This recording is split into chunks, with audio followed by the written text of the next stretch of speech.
अब बैग को उठाते हुए कहता है, अगर मैंने बस एक बार उस लाइट को देख लिया तो वह शील्ड मेरी हो जाएगी।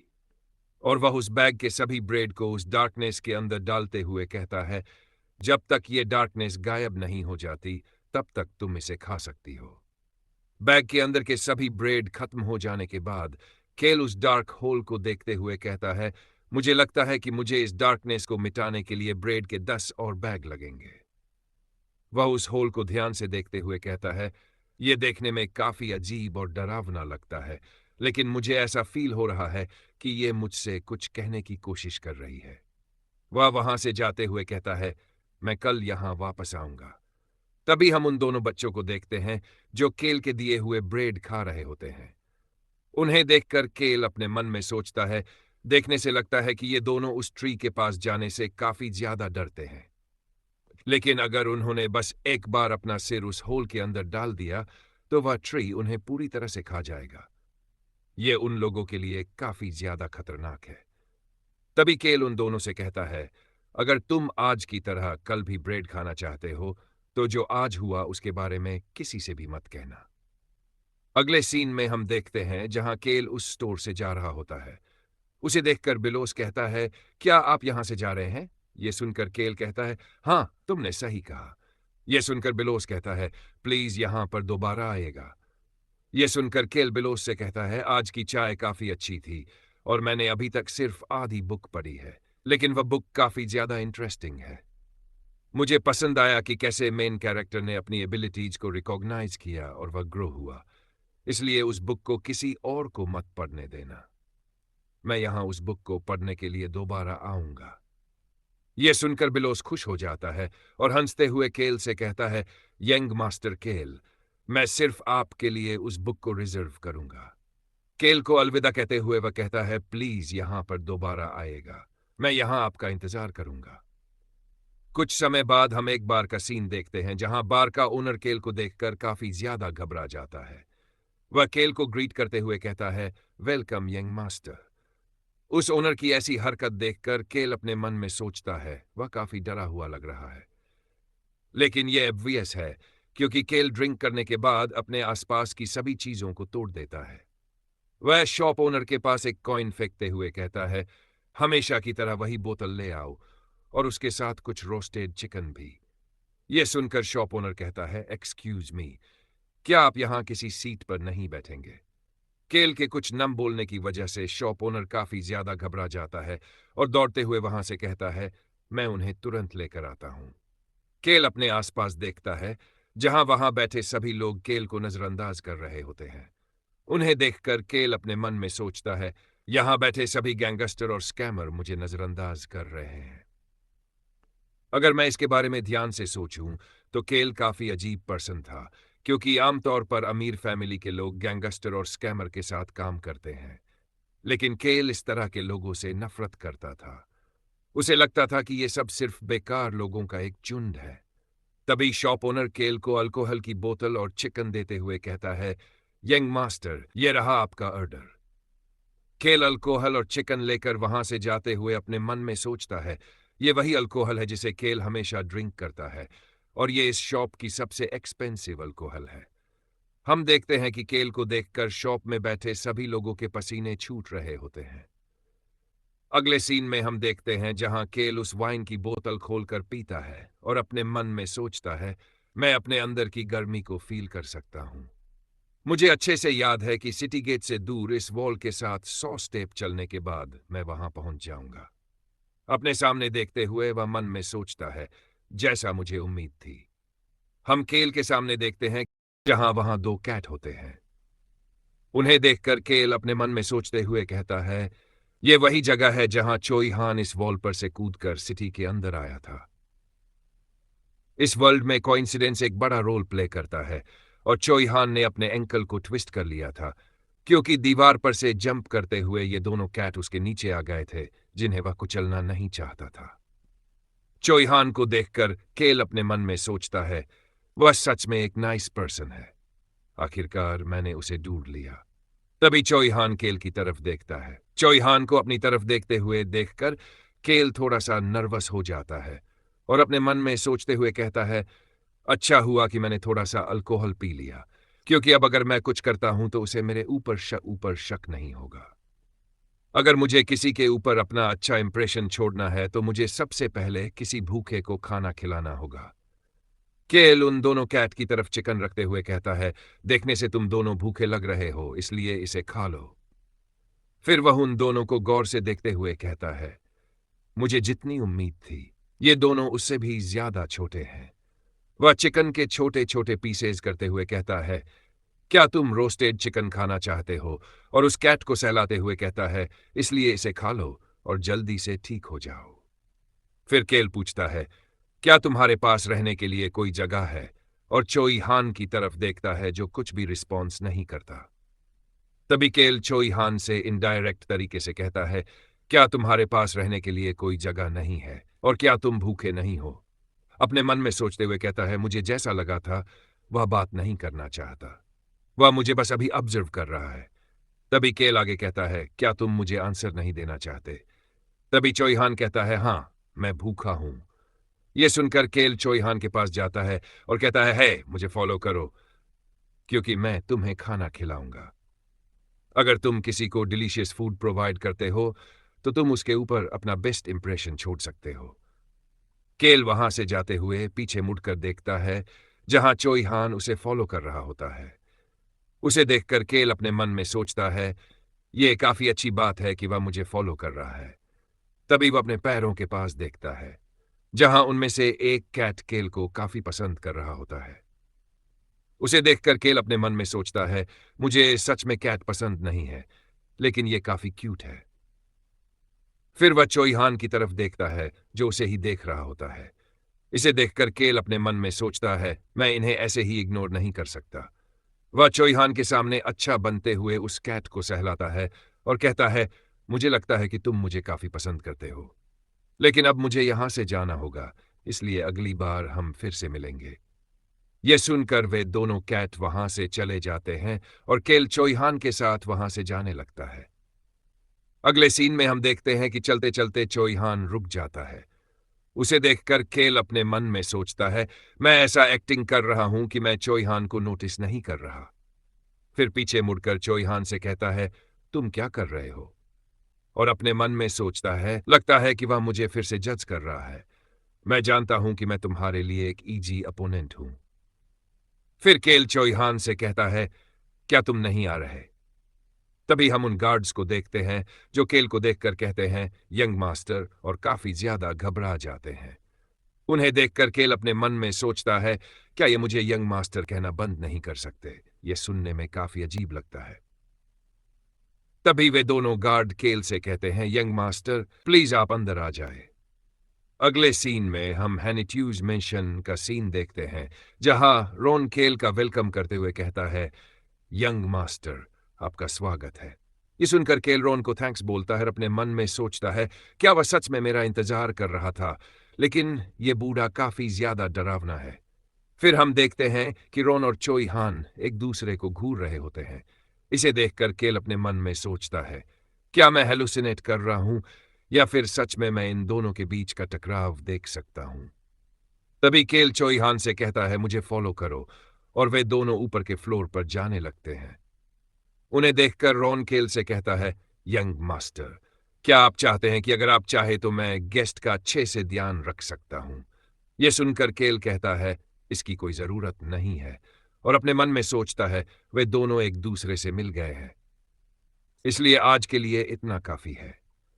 तभी हम डिप्टी बटलर हांस को देखते हैं जो केल को देखकर कहता है, यंग मास्टर, तो आप आज फिर से अल्कोहल ड्रिंक करके यहां वापस आए हैं। हांस को देखकर केल अपने मन में सोचता है, यह वही पर्सन है जो मेरे लिए रिस्पॉन्सिबल है। केल हांस को वाइन की बोतल देते हुए कहता है, इसे यहां से लेकर जाओ, और वहां से जाते हुए कहता है, लेकिन अगली बार ऐसा भी हो सकता है कि मैं इसे तुम्हारे ऊपर फेंक दूं। केल को जाता हुआ देखकर हांस पूछता है, यंग मास्टर, आप कहां जा रहे हैं? अगले सीन में हम किचन नंबर 2 का सीन देखते हैं जहां केल अपने मन में सोचता है, एक और पर्सन है जिसे आज चोई हान को मिलना है। सामने देखते हुए वह कहता है, यह रहा वह पर्सन, असेस रोन का बेटा बिकॉक्स, एक और खतरनाक पर्सन। वह अपने उसी हाथ और उसी फेस के साथ सभी खाने बनाता है क्योंकि उसके फेस पर कोई मोशन नहीं होता। चोई हान को आज इस पर्सन से इसलिए मिलना था क्योंकि जब चोई हान केल को पीट रहा था उस समय वहां बिकॉक्स भी था।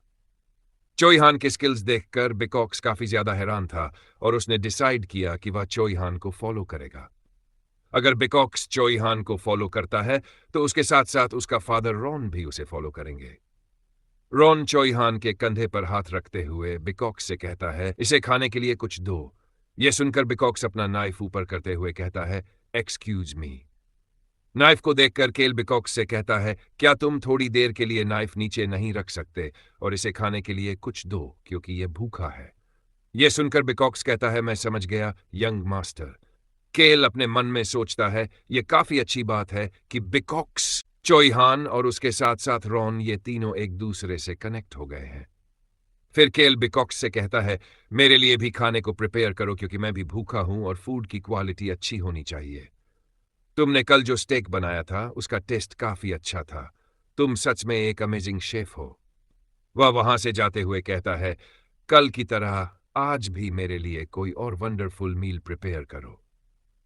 तभी हांस केल से कहता है, यंग मास्टर, मैं इस गेस्ट के बारे में क्या करूं? यह सुनकर केल कहता है, वह मेरा गेस्ट है, इसलिए मैं उसका ध्यान खुद ही रखूंगा। अपने मन में सोचता है, वे तीनों आखिरकार एक दूसरे से मिल गए हैं, इसलिए मेरा आज का काम यहीं पर खत्म होता है। लेकिन अगर इतना काफी नहीं हुआ तो मैं बिकॉक्स के सामने चोई हान के हाथों किसी को पिटवाऊंगा। चोई हान के स्किल्स देखकर बिकॉक्स काफी ज्यादा इंप्रेस हो जाएगा और उसे फॉलो करने के लिए तैयार हो जाएगा। तभी केल अपने रूम में जाते हुए हांस से कहता है, जब मील रेडी हो जाए तो उसे मेरे रूम में ले आना।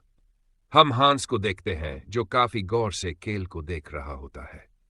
अगले सीन में हम काउंट का सीन देखते हैं जहां काउंट हांस से कहते हैं, तो तुम्हारे कहने का मतलब है कि वह फ्लिन मर्चेंट गिल्ड के एजिमेटसन की टी शॉप पर गया था और उसने घर पर किसी अनआइडेंटिफाइड पर्सन से मुलाकात की थी। यह सुनकर हांस कहता है, क्या हमें उनके बारे में और पूछताछ करनी चाहिए? यह सुनकर काउंट कहते हैं, इसकी कोई जरूरत नहीं है। जब तक वह इस सिटी में रहता है तब तक वह मेरे जूरिस्डिक्शन के अंदर है, इसलिए बस उसे ऑब्जर्व करो और हमेशा की तरह मुझे रिपोर्ट करते रहो। यह सुनकर हांस काउंट के सामने झुकते हुए कहता है, मैं समझ गया। तभी काउंट काफी सीरियस होकर अपने मन में सोचते हैं, केल काफी ज्यादा चेंज हो गया है। वह पहले से काफी डिफरेंट हो गया है क्योंकि अचानक से वह काफी स्मार्ट और स्ट्रांग हो गया है। उसके एक्शंस देखकर हम क्लियरली बता सकते हैं कि वह पहले जैसा नहीं रहा। तभी काउंट हांस से कहते हैं, हांस। यह सुनकर हांस कहता है, यस माय लॉर्ड। काउंट आगे कहते हैं, मेरे लिए फ्लिन के एजिमेटसन के बारे में सारी इंफॉर्मेशन लेकर आओ। यह सुनकर हांस कहता है, मैं समझ गया। अगले सीन में हम देखते हैं कि काउंट विंडो से बाहर देखते हुए अपने मन में सोचते हैं, लेकिन यहां सिर्फ केल ही नहीं बदला है, बल्कि मुझे इस कॉन्टिनेंट का एटमॉस्फेयर काफी डेंजरस फील हो रहा है। हैनिट्यूज फैमिली हमेशा से अपने फॉर्च्यून को प्रोटेक्ट करते हुए धीरे धीरे खुद को एक्सपेंड करती आई है। हमें कुछ पास्ट के पैनल दिखाए जाते हैं जहां काउंट केल और बेसन से कहते हैं, इसकी कोई जरूरत नहीं है कि तुम्हारा नाम हिस्ट्री में रिकॉर्ड किया जाए, बस तुम शांति और खुशी से जियो। सीन प्रेजेंट में आता है जहां काउंट वहां से जाते हुए कहते हैं, मुझे लगता है कि मुझे सिटी वॉल्स को और भी ज्यादा स्ट्रांग करने की जरूरत है। अगले सीन में हम केल को देखते हैं जो अपने सामने रोन को देखकर अपने मन में सोचता है, मुझे अच्छा फील नहीं हो रहा। हमेशा की तरह रोन मेरे लिए लेमनेड ले आया था। रोन केल से कहता है, आप काफी अच्छे से सो रहे थे इसलिए मैंने आपको जगाया नहीं। केल रोन की गर्दन पर इंजरी देखकर पूछता है, तुम्हारा गला आखिरकार इंजर्ड कैसे हो गया? यह सुनकर रोन कहता है, क्या आप मेरे बारे में चिंता कर रहे हैं? केल रोन के हाथ से लेमनेड लेते हुए कहता है, वेल नहीं, यह देखने में थोड़ा अजीब लग रहा है। रॉन कहता है, यह कुछ नहीं है, बस एक बिल्ली ने मेरे ऊपर अपने पंजों से स्क्रैच मार दिया। लेकिन केल समझ जाता है कि दोनों बाप बेटों ने चोई हान पर अटैक किया था और इसी वजह से रॉन इंजर्ड हुआ है। केल अपने मन में सोचता है, वह चोई हान को बस एक कैट कह रहा है। केल खाली कप रॉन को देकर वहां से जाने लगता है। उसे देखकर रॉन पूछता है, यंग मास्टर, क्या आप तुरंत ही बाहर जा रहे हैं? केल कहता है, हाँ, मुझे बाहर कुछ काम है। रॉन कहता है, मैं समझ गया यंग मास्टर, और फिर सीरियस होकर पूछता है, आप इस लेमनेड के बारे में क्या सोचते हैं? केल कहता है, ये डिलीशियस है, और परेशान होते हुए अपने मन में सोचता है, आखिरकार ये ओल्ड मैन चाहता क्या है? ये किस तरह का सवाल है? तभी केल दरवाजा खोलता है और अपने सामने देखता है, जहां उसके ठीक सामने ही चोई हान खड़ा होता है। उसे देखकर केल काफी ज्यादा सरप्राइज हो जाता है और दरवाजा बंद करते हुए कहता है, उसने मुझे सरप्राइज कर दिया। केल को इतना ज्यादा सरप्राइज देखकर रोन केल से कहता है, मैंने सोचा नहीं था कि आप इतना ज्यादा सरप्राइज हो जाएंगे। आपका गेस्ट कल से ही बाहर आपका वेट कर रहा है। मुझे ये बात आपको बताने का चांस नहीं मिला क्योंकि आपने अभी अभी दरवाजा खोला है। मैंने उनसे कहा था कि वे अपने रूम में जाकर आपका वेट कर सकते हैं, लेकिन उन्होंने इंसिस्ट किया कि वे आपसे मिलना चाहते हैं और इसी वजह से वे बाहर वेट कर रहे हैं। रॉन की बातों को सुनकर केल अपने मन में सोचते हुए कहता है, क्या उसे मुझे बताने का चांस नहीं मिला? कितना बुरा पर्सन है वह मुझे बता सकता था, लेकिन वह मुझे बताना ही नहीं चाहता था।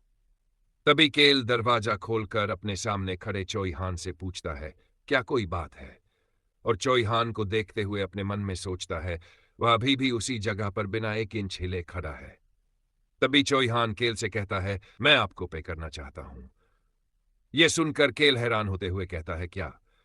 तभी चोई हान आगे कहता है, आपने मुझे जो खाना खिलाया उसके लिए मैं आपको पे करना चाहता हूं। यह सुनकर केल अच्छा बनते हुए कहता है, इसकी कोई जरूरत नहीं है। और क्या कोई ऐसी चीज है जो तुम मुझसे चाहते हो? यह सुनकर चोई हान हेजिटेट करते हुए कहता है, एक्चुअली कुछ ऐसा है जिसमें हेल्प के लिए मैं आपसे रिक्वेस्ट करना चाहता हूं। यह सुनकर केल समझ जाता है और अपने मन में सोचते हुए कहता है, मैं यकीन से कह सकता हूं कि वह मुझसे हैरिस विलेज के इंसिडेंट के बारे में बात करेगा, लेकिन मुझे इन सब में इन्वॉल्व नहीं होना चाहिए। तभी केल चोई हान से कहता है, अगर तुम्हें कोई रिक्वेस्ट करनी है तो तुम उसे हांस को बता सकते हो। वह एक टैलेंटेड डिप्टी बटलर है और तुम अपनी रिक्वेस्ट उसे बता सकते हो, जिसमें वह तुम्हारी मदद कर सकता है।